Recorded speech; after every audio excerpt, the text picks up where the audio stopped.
The morning started like any other Tuesday for Robert Jackson. He had been on the road for 6 hours already, his big 18-wheeler humming along Interstate 35 through Oklahoma. The coffee in his thermos had gone cold an hour ago, but he didn't mind. After 15 years of long-haul trucking, he had learned to find peace in these quiet moments on the highway. Robert was a man who took pride in his work. At 42 years old, he had seen every kind of weather, every type of road condition, and every possible breakdown scenario. His truck was his office, his second home, and sometimes his sanctuary. The CB radio crackled occasionally with chatter from other drivers, but mostly it was just him, the road, and whatever music was playing on his favorite country station. He was thinking about his daughter Angela when he first noticed the clouds. She had called him the night before from college, excited about her upcoming nursing program finals. "Dad, I'm going to help people just like you always taught me," she had said. Those words still made him smile as he glanced up at the darkening sky through his windshield. The clouds were strange looking, not the usual gray storm clouds he was used to seeing across the plains. These were darker, almost black in some places, and they seemed to be moving in ways that didn't make sense. They twisted and rolled like something was stirring them with a giant spoon. Robert had grown up in Mississippi and moved to Memphis as a young man. He knew storms. His grandmother used to sit on the porch during thunderstorms, pointing out the signs that meant real trouble was coming. "Boy," she would say, "when the sky turns that color green and the air gets real still, you better find somewhere safe to be." The air was getting still now, the kind of still that made your ears feel funny and made you notice sounds you normally wouldn't hear. The steady rumble of his diesel engine seemed louder somehow. Even the wind had stopped, which was unusual for this part of Oklahoma, where the wind never seemed to quit blowing. His CB radio suddenly came alive with urgent voices. "Breaker 19, this is Roadhawk eastbound on I-35. Y'all seeing these clouds? Weather Service just issued a tornado warning for this whole area." Robert picked up his radio handset. "This is Big Blue westbound. Yeah, I see them clouds. How far out are we talking?" "About 20 miles ahead of you, Big Blue. Better keep your eyes open. This one looks like it means business." Robert thanked the driver and hung up his handset. He had driven through tornado warnings before, but something about this felt different. The clouds were getting darker by the minute, and he could see lightning flashing inside them. Not the normal kind that shoots down to the ground, but the kind that stays up in the clouds and lights them up from the inside. He reached over and turned up his radio to catch the weather report. The local station was already broadcasting emergency information. "This is Crow K Weather with an urgent update. The National Weather Service has issued a tornado warning for Johnston, Pontotoc, and surrounding counties. A large tornado has been spotted on the ground moving northeast at 30 miles per hour. Residents in the path of this storm should take shelter immediately." Robert felt his stomach tighten. He was right in that area. He looked at his GPS and calculated quickly in his head. If he kept driving at his current speed, he might be able to get ahead of the storm. But if he was wrong about the direction or the speed, he could be driving right into the worst of it. The first drops of rain hit his windshield like bullets. Within seconds, it went from a few drops to a steady downpour, and then to something that sounded like gravel being thrown at his truck. Hail. Small at first, maybe the size of marbles, but getting bigger fast. Robert turned on his headlights and slowed down. Visibility was getting bad quickly. The hail was hitting so hard now that it was bouncing off the road like tiny white basketballs. His windshield wipers were working as fast as they could go, but they could barely keep up with the rain. That's when he saw the car. It was maybe a quarter mile ahead, sitting on the right shoulder of the highway with its hazard lights blinking. A dark blue sedan, expensive looking, the kind his daughter would call a fancy car. In weather like this, a broken-down car was more than just an inconvenience. It was dangerous. Robert had a choice to make. Company policy was clear about picking up strangers. Insurance problems, liability issues, safety concerns. He had heard all the reasons during his safety meetings. But his grandmother's voice was in his head again. The lessons she taught him about helping people when they needed it most. You never know when you might be the one needing help. she used to say. What goes around comes around, and kindness always finds its way back to you. As he got closer to the car, he could see people inside. At least 2, maybe 3. They were just sitting there in a car that obviously wasn't running, in the middle of what was shaping up to be one of the worst storms he had seen in years. The hail was getting bigger. Some of it was the size of golf balls now, and he could hear it denting his truck. His windshield had a small crack starting in the corner where a particularly large piece had hit. If it was doing that to his big truck, he couldn't imagine what it was doing to that little car. Robert made his decision. He started slowing down and moved toward the shoulder. His CB radio crackled again with another urgent message. All drivers, between mile marker 127 and 135, there's a large tornado on the ground about 15 miles west of your location. Take shelter immediately if possible. Mile marker 127. Robert looked at his GPS. He was at mile marker 131. The math was simple and terrifying. The tornado was heading in his direction, and he had maybe 20 or 30 minutes before it got to where he was. He pulled his truck to a stop about 50 yards behind the broken-down car. Through his rain-soaked windshield, he could see the people inside turning around to look at him. One of them, an older woman in the back seat, had her hands pressed against the window like she was praying. Robert grabbed his rain jacket from behind his seat and put on his baseball cap. He took a deep breath, said a quick prayer of his own, and opened his door. The wind hit him like a wall, and the hail stung his face and hands as he ran toward the car. The storm was getting worse by the minute. The sky had turned that greenish color his grandmother had warned him about, and the air felt electric, like something big was about to happen.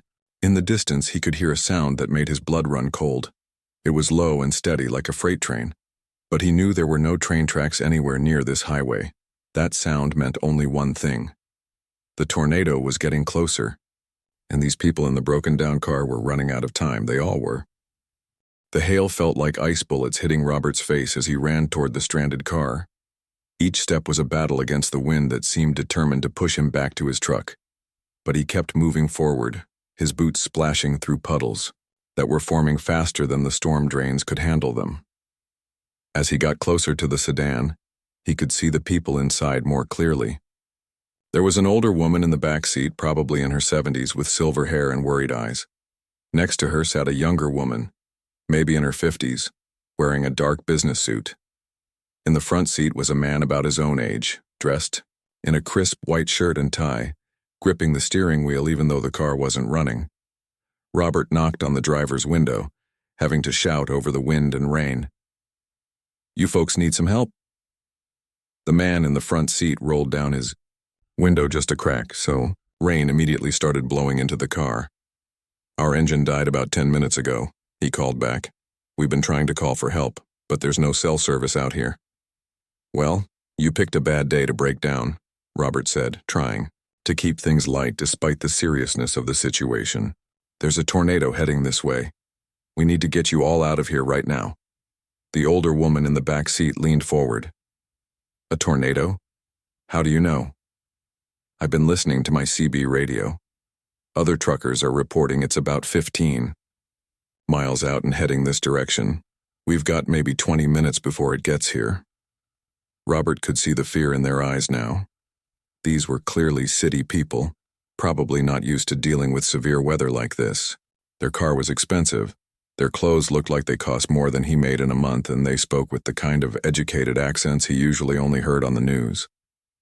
But right now, none of that mattered. They were just people in trouble, and he was the only help they were going to get.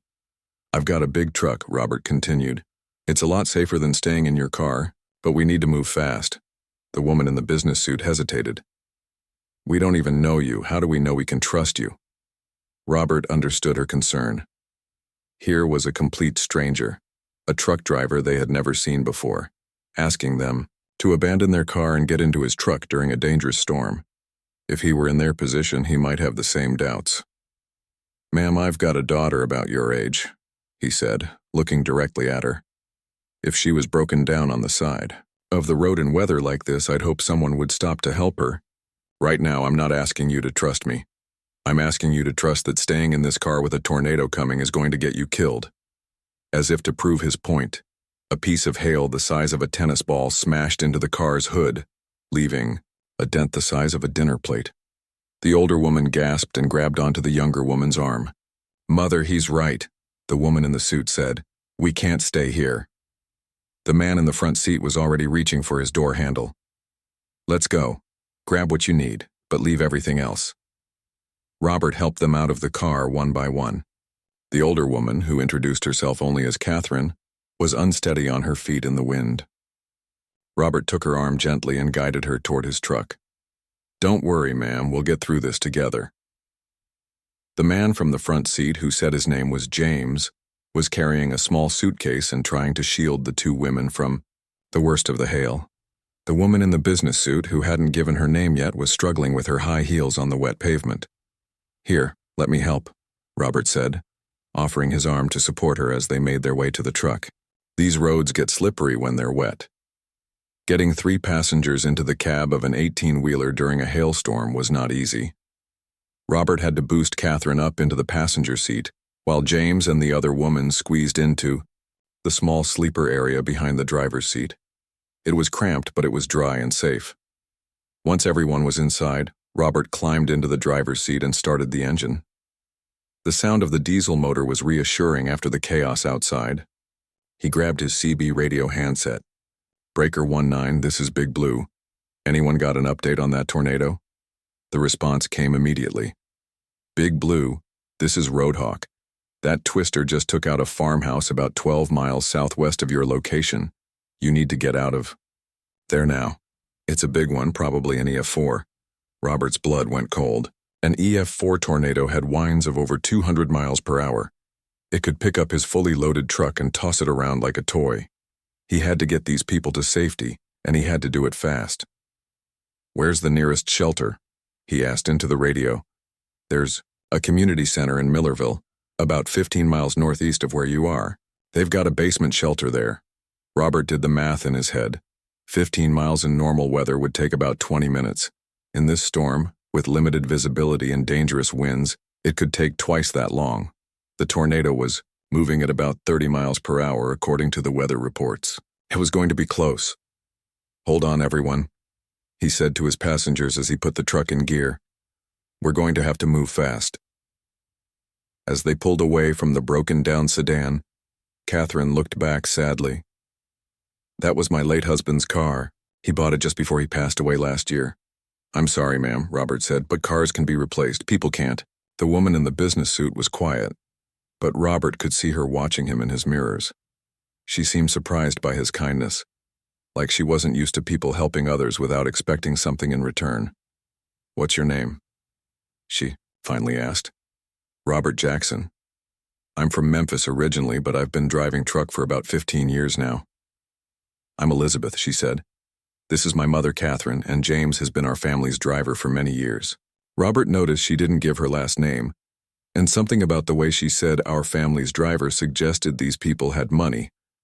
But it didn't matter to him. Rich or poor, they were all in the same danger now. The storm was getting worse. The hail was coming down so hard that Robert had to slow down to about 30 miles per hour just to see the road. Lightning was flashing constantly now, lighting up the dark clouds that seemed to be getting lower and lower. "How do you stay so calm?" Elizabeth asked. "Aren't you scared?" Robert thought about that for a moment. "Sure, I'm scared, but being scared doesn't help anyone. My grandmother used to tell me that fear is like a rocking chair. It gives you something to do, but it doesn't get you anywhere." Despite everything, Catherine laughed a little at that. "Your grandmother sounds like she was a wise woman." "Yes, ma'am, she was. She taught me that when things get tough, you focus on what you can control and let God handle the rest." Through his windshield, Robert could see the lights of Millerville. In the distance, they were going to make it. But behind them, the sky was getting darker and that freight train sound was getting louder. The road to Millerville felt like the longest 15 miles Robert had ever driven. The hail had gotten so bad that it sounded like machine gun fire hitting the roof of his truck. Every few seconds, lightning would flash and light up the dark sky, showing them clouds that looked like they were boiling and spinning. Robert kept both hands tight on the steering wheel.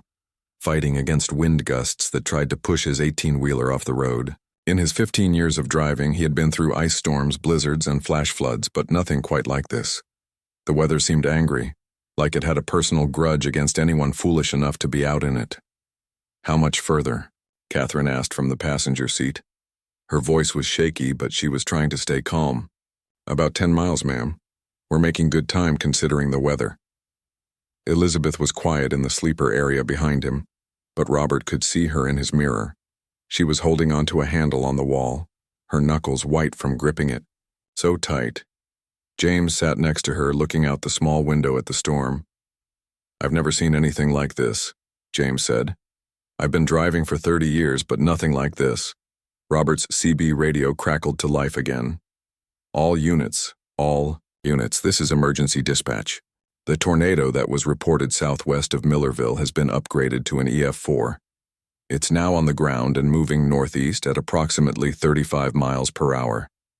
Multiple structures have been damaged.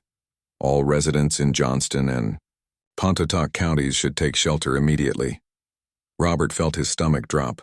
The tornado was moving faster than they had thought, and it was stronger than they had hoped.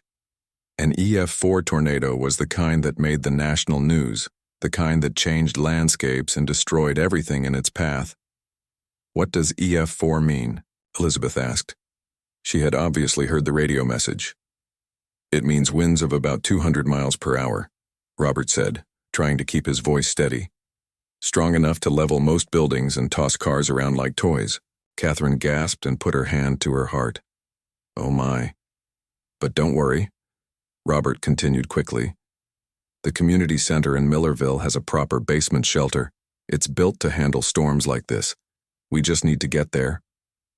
As if the storm heard him talking about it, a particularly strong gust of wind hit the truck and pushed it toward the center line of the highway. Robert corrected quickly, his years of experience keeping them on the road. "You're a good driver," James said. "Most people would have pulled over by now." "Can't pull over when people's lives are on the line," Robert replied. "Besides, my truck is built for this kind of weather. These big rigs are heavy enough to handle wind better than regular cars." The conversation was helping to keep everyone calm, Robert realized. When people were scared, talking helped them focus on something other than their fear. His grandmother had taught him that too. During the bad thunderstorms when he was little, she would tell him stories to keep his mind off the lightning and thunder. "Tell me about your daughter," Elizabeth said suddenly. "You mentioned her earlier." Robert smiled despite the dangerous situation.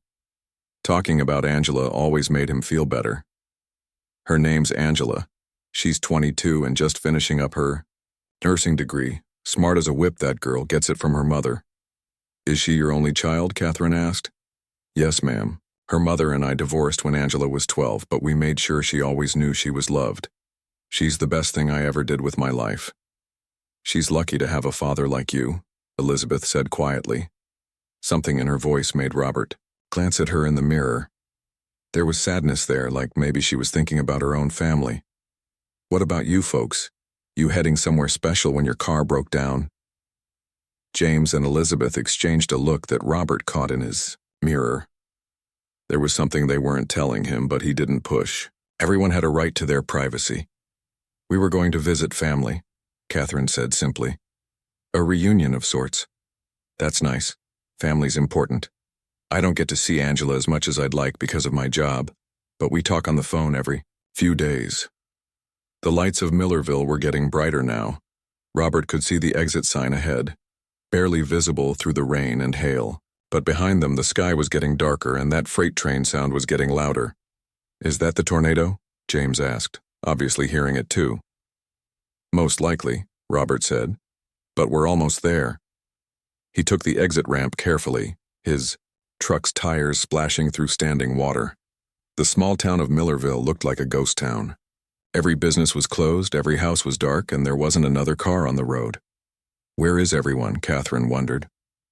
"Probably already in the shelter," Robert said. "Smart folks around here know what to do when weather like this comes through." His CB radio came alive again. "Emergency, emergency. Large tornado on the ground, moving through rural areas south of Millerville. Estimated time of arrival in Millerville area, 15 minutes. All residents take cover immediately. 15 minutes. Robert pressed harder on the gas pedal, his truck rumbling through the empty streets of the small town. According to his GPS, the community center was just 6 blocks away. There, Elizabeth pointed through the windshield. That building with all the cars parked around it. Robert could see it. Now, the Millerville Community Center was a brick building that looked like it had been built in the 1960s.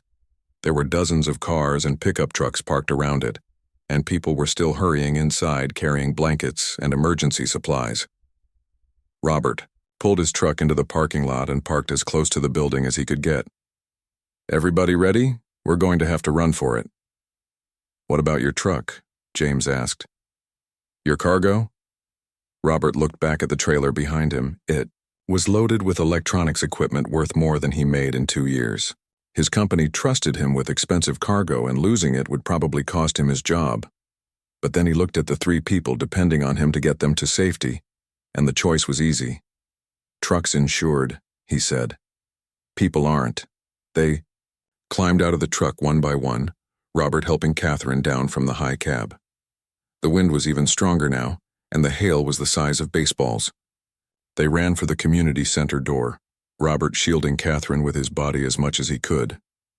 A volunteer at the door ushered them inside quickly. "Basement's this way, folks. Move fast, that tornado's getting close." The basement was crowded with what looked like half the town. Families huddled together on cots and blankets. Children clutched stuffed animals, and elderly people sat in folding chairs looking worried but determined. Everyone had the same look in their eyes, the look of people who had been through this before and knew what they had to do to survive. Robert found a spot near the back wall where his group could sit together. Catherine was breathing hard from the run, and Elizabeth was looking around at their surroundings with the expression of someone who had never been in a community storm shelter before. "How long do we wait?" she asked. "Until it passes," Robert said simply. "Could be an hour, could be 3. Depends on how big this storm system is." Above them, they could hear the wind getting stronger and the building starting to shake. The basement of the Millerville Community Center felt like a cave filled with nervous energy. About 60 people were packed into a space meant for maybe 30, but nobody complained. When your life depends on concrete walls and a roof over your head, personal space becomes a luxury you can live without. Robert found himself sitting between Catherine and a young mother with twin boys who couldn't have been more than 5 years old. The little boys kept asking their mother when they could go home, and she kept telling them it would be soon, even though everyone knew nobody was going anywhere until the storm passed. "Mister, are you a real truck driver?" one of the boys asked Robert, his eyes wide with curiosity despite the scary situation. "Sure am, buddy. Been driving that big truck for 15 years. "Wow. Do you have a CB radio? Can you talk to other truck drivers?" Robert smiled. Kids always found a way to make even the worst situations a little better. "I do have a CB radio. That's how I knew about the tornado coming." Elizabeth was sitting on the other side of Catherine, and Robert noticed she was watching him talk to the children. There was something in her expression he couldn't quite read. Respect, maybe, or surprise. The building shook again, harder this time. Dust fell from the ceiling, and several people looked up nervously. An older man with a volunteer badge stood up near the stairs. "Folks, that tornado is getting close now. I need everyone to stay calm and stay away from the walls if possible. If you have children, keep them close to you." The 2 little boys moved closer to their mother, and Robert could see the fear in their eyes now. Without thinking, he reached into his jacket pocket and pulled out a small toy truck that he always carried with him. It was a miniature version of his own rig, something Angela had given him years ago for good luck. "Hey boys, want to see something cool?" he said, holding up the little truck. "This is exactly like my big truck outside, just smaller." The children's faces lit up, and they moved closer to examine the toy. "Can we hold it?" one of them asked. "Sure, but you have to take turns." As the boys played with the toy truck, passing it back and forth and making quiet engine noises, Robert noticed that other people in the shelter were watching. The simple act of sharing a toy with scared children had somehow made everyone feel a little bit better. James was sitting near the wall looking uncomfortable. Robert could tell he wasn't used to being in crowded spaces with strangers. "You doing okay?" Robert asked him. "I'll be fine. Just not used to this." James gestured around the basement. "None of us are used to this," said an elderly woman sitting nearby. "But we'll get through it together. That's what we do here in Oklahoma. We look out for each other." Elizabeth leaned forward. "Have you been through tornadoes before?" "Oh, honey, this is my fourth one in 30 years, the woman replied. "Lost my barn in 98, had my roof torn off in 2008, and had one pass about a mile from my house in 2019. You learn to respect the weather out here." "Weren't you scared?" Catherine asked. "Terrified every time. But being scared doesn't make the tornado go away. You do what you can to stay safe, and you trust in the good Lord and your neighbors to help you rebuild afterward." The building shook violently and the lights went out. Emergency lighting kicked in a few seconds later, but the sudden darkness had made everyone gasp. One of the twin boys started to cry, but his brother quickly handed him the toy truck. "It's okay, Tommy. The truck driver man says his truck is really strong. It'll protect us." Robert felt his throat tighten. These kids barely knew him, but they trusted him completely. It reminded him of how Angela used to believe he could fix anything when she was little. "That's right," he said to the boys. "Trucks are built tough, and so are the people who drive them. We're all going to be just fine." Above them, the sound was getting louder. It really did sound like a freight train now, but mixed with the howling of wind that seemed almost alive. The building was shaking constantly, and they could hear things hitting the walls outside. Probably pieces of other buildings, trees, maybe even cars. Catherine reached over and took Robert's hand. "Thank you," she said quietly, "for stopping to help us, for bringing us here." "You don't need to thank me, ma'am." "Yes, I do. Not everyone would have stopped. Not everyone would have risked their job and their truck for complete strangers." Elizabeth nodded. "She's right.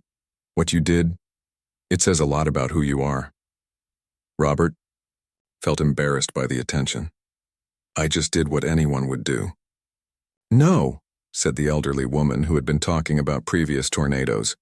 "Not everyone would do what you did. I've lived in this town for 70 years, and I can tell you that kindness like yours is special. Your parents raised you right. My grandmother, actually. She's the one who taught me to help people when they need it." "Smart woman. What else did she teach you?" Robert thought for a moment. "She used to say that we're all just walking each other home. Nobody gets through life alone, so we might as well be kind to each other along the way." The young mother with the twin boys wiped her eyes. "That's beautiful." The tornado sound was right on top of them now. The building was shaking so hard that people were holding on to each other to keep from falling over. Someone's phone was playing music softly, trying to keep the children calm. An older man was quietly leading a prayer in the corner. Then, as suddenly as it had started, everything went quiet. The silence was almost more frightening than the noise had been. Everyone sat perfectly still, listening, waiting. Outside, they could hear sirens in the distance, but the awful freight train sound was gone. "Is it over?" one of the children whispered. The volunteer with the badge was listening to a small radio. After a few minutes, he stood up and faced the group. "The tornado has passed through town. Emergency services are asking everyone to stay put for another hour while they assess the damage and clear the roads. But the immediate danger is over." People started talking quietly to each other, some crying with relief, others trying to call family members on their phones. The twin boys were still playing with Robert's toy truck, but their mother was crying quietly. "Are you okay?" Robert asked her. "We live in a trailer park on the south side of town. I'm scared to find out if we still have a home." Robert didn't know what to say to that. He had seen what tornadoes could do to mobile homes, but the woman seemed to understand that some things were beyond anyone's control. "At least my boys are safe," she said. "That's what matters most." Elizabeth had been quiet through most of the storm, but now she moved closer to Robert. "Can I ask you something?" "Sure." Do you always help people like this? I mean, is this normal for you? Robert thought about the question. I guess I never thought about it as helping. It's just when someone needs something and you can provide it, why wouldn't you? Because most people are too busy or too scared or too worried about themselves. Maybe. But my grandmother always said that what you give to the world comes back to you. I've needed help plenty of times in my life, and people have been there for me. Seemed like it was my turn to be there for someone else. Above them, they could hear people walking around, assessing damage, starting the long process of recovery. But down in the basement for just a few more minutes, they were all still together. Strangers who had become something like family during the worst storm any of them had ever lived through.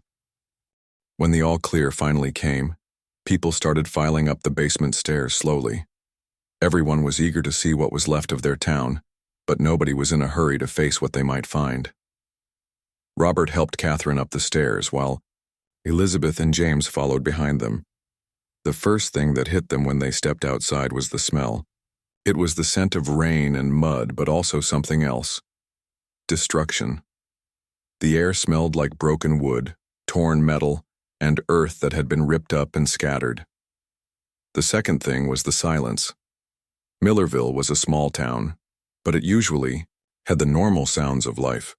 Cars driving by, dogs barking, maybe a lawnmower in the distance. Now there was nothing except the distant sound of sirens and the occasional shout from emergency workers. Robert's truck was still there, and amazingly, it looked mostly undamaged. There were some dents from the hail and a few tree branches on the trailer, but it had survived the storm. He felt a wave of relief wash over him.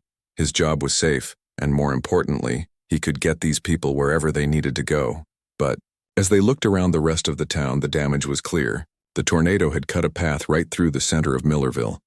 Buildings that had been there when they arrived were now just piles of brick and wood. Cars had been picked up and dropped in strange places. One pickup truck was sitting upside, down on top of what used to be a gas station. "Oh my God," Catherine whispered, putting her hand to her mouth. The young mother with the twin boys was standing near them, and Robert could see she was trying not to cry. Her husband had just arrived to pick them up, and from the look on his face, Robert could tell the news about their home wasn't good. "Excuse me," Robert said to the man. "Is there anything I can do to help?" The man looked at Robert with tired eyes. "You've done enough already from what my wife tells me. You kept my boys calm during the worst of it. But our trailer is gone. Completely gone. We don't even know where to start." Robert reached into his wallet and pulled out what cash he had. It wasn't much, maybe $60, but it was what he could spare. "Here, take this. Get your family a motel room for tonight and some food." "I can't take your money." "Yes, you can. Someone helped me once when I needed it. Now I'm helping you." The man's eyes filled with tears as he took the money. "Thank you. I don't know how to repay you. You don't repay kindness, you pass it on to the next person who needs it." Elizabeth had been watching this exchange, and Robert noticed she had a strange expression on her face. She was looking at him like she was seeing him for the first time. "Robert," she said quietly, "can I talk to you for a minute?" They walked, a few steps away from the others. Elizabeth reached into her purse and pulled out a leather wallet. From it, she took out an official-looking ID card and handed it to Robert. Robert looked at the card and felt his knees go weak. It was a United States Senate identification card with Elizabeth's picture on it. Her full name was Elizabeth Morrison, and she was a U.S. Senator from Virginia. "You're a senator?" Robert said, his voice barely above a whisper. "I am. I was traveling to a family gathering when our car broke down. I didn't tell you because..." She paused, looking around at the destruction. "Because I wanted to see how you would treat us if you didn't know who I was." Robert handed the ID back to her, still trying to process what she had told him. "Would it have mattered? I mean, would you have expected me to treat you differently? Most people do. When they find out I'm a senator, they either want something from me or they start acting fake like they're putting on a show. Well, I don't want anything from you, and I'm not much good at putting on shows." Elizabeth laughed, and it was the first time Robert had heard her really laugh. "No, you're not. You're just genuine. That's rare in my world." James and Catherine had walked over to them, and Catherine was looking at her daughter with a knowing smile. "You told him, didn't you?" Catherine said. "Told me what?" Robert asked. "That my daughter is one of the most powerful people in the country, and you just treated her like a regular person who needed help." Robert shrugged. She was a regular person who needed help. Still is, far as I can tell. A news van pulled up to the community center, and a reporter and cameraman got out. They started setting up their equipment and talking to people about their experiences during the tornado. "Senator Morrison?" the reporter called out when he spotted Elizabeth. "Senator Morrison, can we get a statement about the tornado?" Elizabeth looked at Robert and then back at the reporter. "Yes, but first I want to tell you about someone." Before Robert knew what was happening, Elizabeth was talking to the camera about the truck driver who had risked his job and his safety to rescue strangers during the storm. She told them about his kindness, his calm leadership during the crisis, and his generosity to the family who had lost their home. "This man represents the best of America," she said to the camera. "While politicians in Washington argue about what our country stands for, people like Robert Jackson show us every day through their actions." Robert felt his face burning with embarrassment. "Senator, you don't need to do all that." "Yes, I do. People need to know that heroes don't always wear uniforms or hold important titles. Sometimes they drive trucks and stop to help strangers on the highway." The reporter wanted to interview Robert too, but he wasn't comfortable being on camera. "I just did what anyone would do," he kept saying. "But that's the point," Elizabeth said. "You think what you did was normal, but it's not.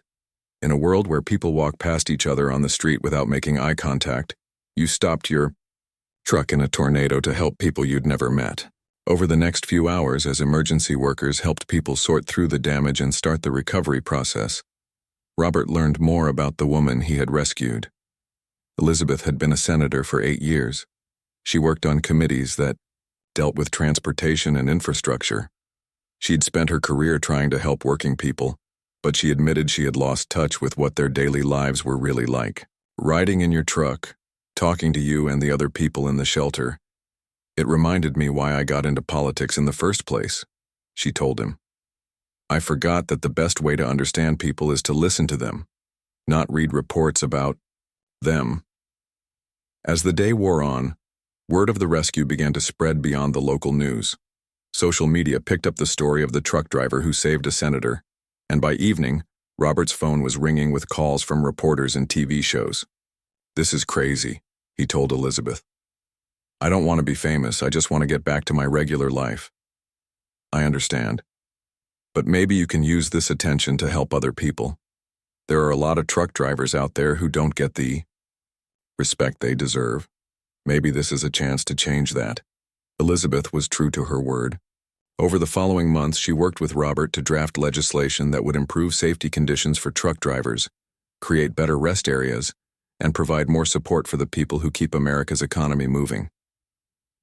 The bill was called the Robert Jackson Highway Safety Act, and when it passed, Robert was invited to Washington to watch Elizabeth sign it into law. He brought Angela with him, and she cried when she saw her father being honored for his heroism and kindness.